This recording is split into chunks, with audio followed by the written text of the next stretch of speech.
안녕하십니까. 박상규의 직설 3월 12일 수요일 방송 시작하겠습니다. 헌재의 대통령 탄핵 선고가 노무현, 박근혜 전 대통령의 기록을 넘어서고 있습니다.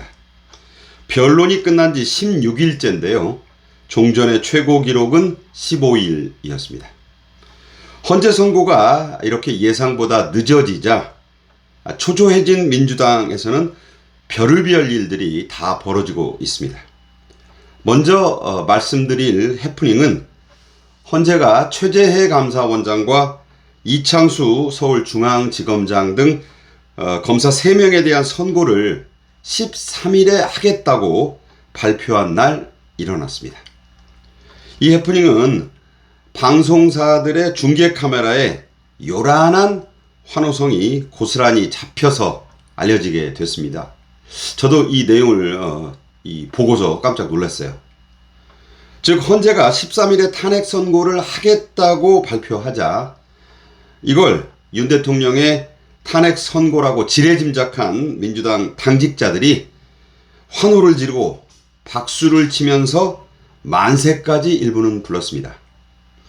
그냥 들으면 무슨 큰 난리가 난 게 아닐까 싶을 정도였습니다. 그러나 잠시 후에 이 발표는 감사원장과 서울중앙지검장 등의 탄핵 선고일을 지정한 것이고, 이 바람에 그들이 잔뜩 기대했던 윤 대통령 탄핵 선고는 오히려 이번 주를 넘기게 됐다는 게 확인이 되자 한숨, 비난, 분노가 빗발쳤다고 합니다. 이재명 민주당이요, 지금 얼마나 대통령 탄핵 선고에 예민하고 민감한지를 또 초조하게 기다리는지를 보여주는 생생한 사례죠. 얼마 전 민주당의 정책위 의장 진성준이 13일 전에 윤 대통령이 파면이 돼야 4.2 지방선거를 차기 대선과 같이 치를 수 있어서 나라 돈 367억 원을 절약할 수 있다는 이 궤변을 늘어놓은 것처럼 금준의 이 선고, 바로 윤 대통령 파면일 수밖에 없다는 민주당의 희망사항, 지금으로서는 간절하고 초조한 바람을 담은 웃픈, 그야말로 웃지 못한 그런 코미디였습니다.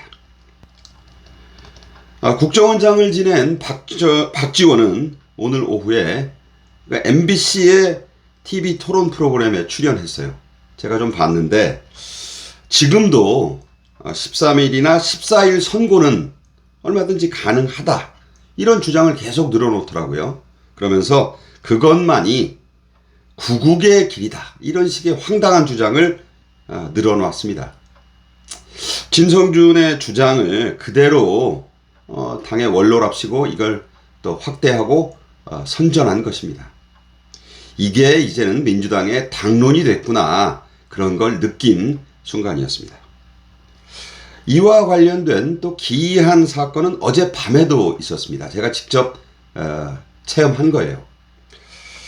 제가 밤늦게 민주당에 가까운 한 지인으로부터, 언론인이었습니다. 그 사람 이상한 메시지를 하나 받았어요. 무슨 가정통신문이란 제목이 붙은 그런 캡처와 함께 이 문자가 왔습니다.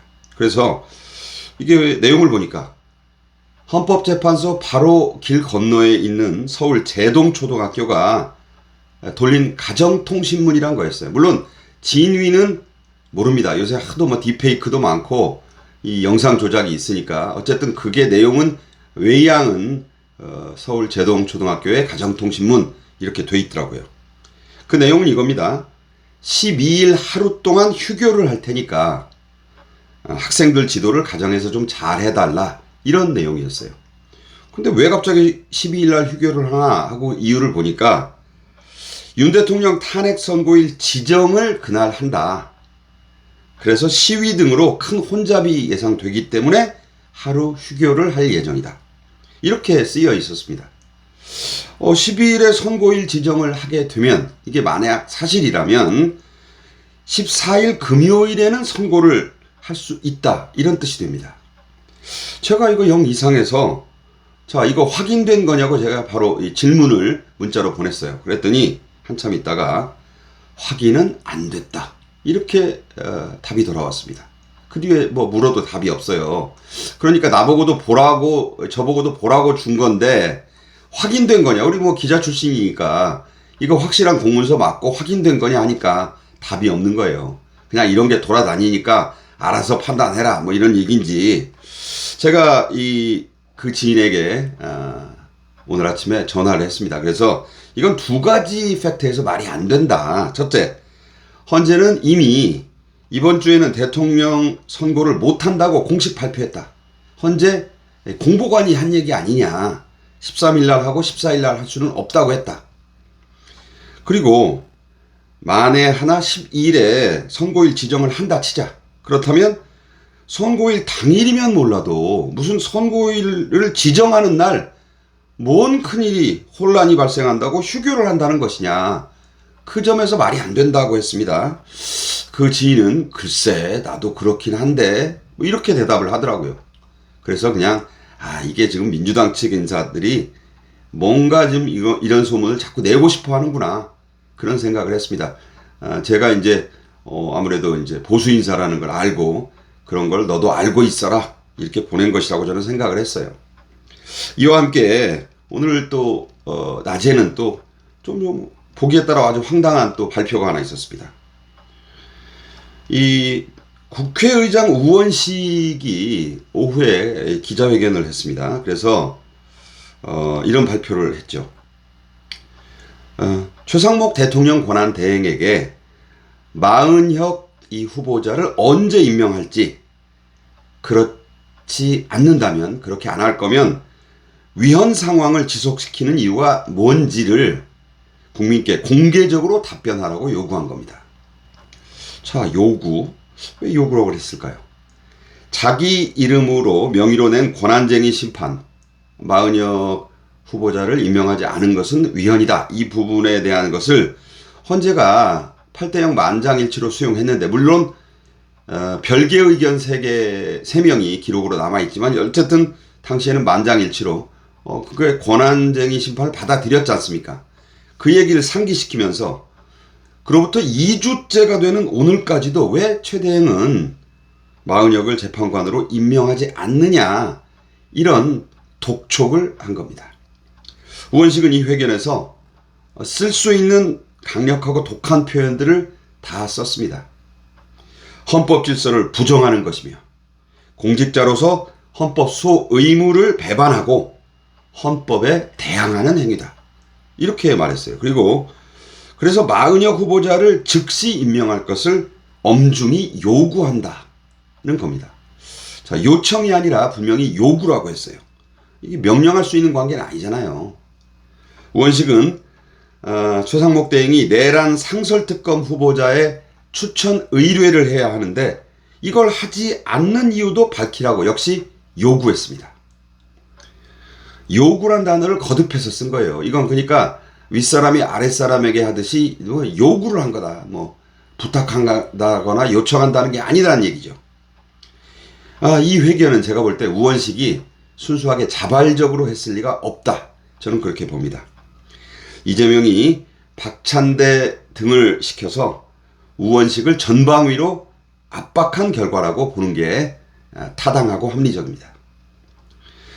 지금 나와 당이, 이재명 얘기예요. 생각이에요.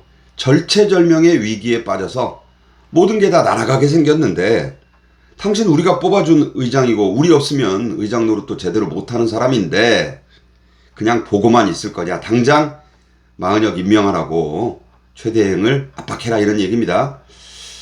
그러니까 일단 우원식 카드를 세게 한번 써본 거예요. 공개적으로 국민들께 밝혀라, 요구를 한 겁니다. 그러면서 지금까지 2주 안 했는데 2주간 최 대행이 이거 들어줄 리가 없거든요. 제가 볼 때는. 그래서 한덕수 권한대행 탄핵 선고부터 빨리 결정해라. 제가 얘기했잖아요. 이거 하기만 하면 기각이 95% 이상이라고. 근데 그건 또 못하게 하면서 미적미적 하고 있지 않습니까?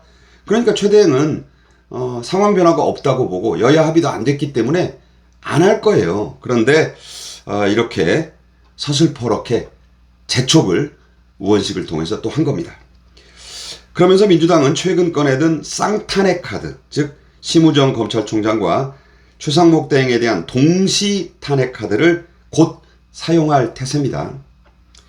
쌍탄핵이 불러올 역풍도 걱정되지만 그보다는 당장 헌재 선고를 하루라도 앞당기고 마은혁을 헌재에 합류시키는 게 급선무라는 판단을 이재명은 하고 있는 것입니다. 대통령실과 국민의힘이 이재명 민주당의 이런 그야말로 전방위 총공격에 제대로 대비는 하고 있는지 정말 걱정스럽습니다. 지금까지 박상규의 직설이었습니다. 감사합니다.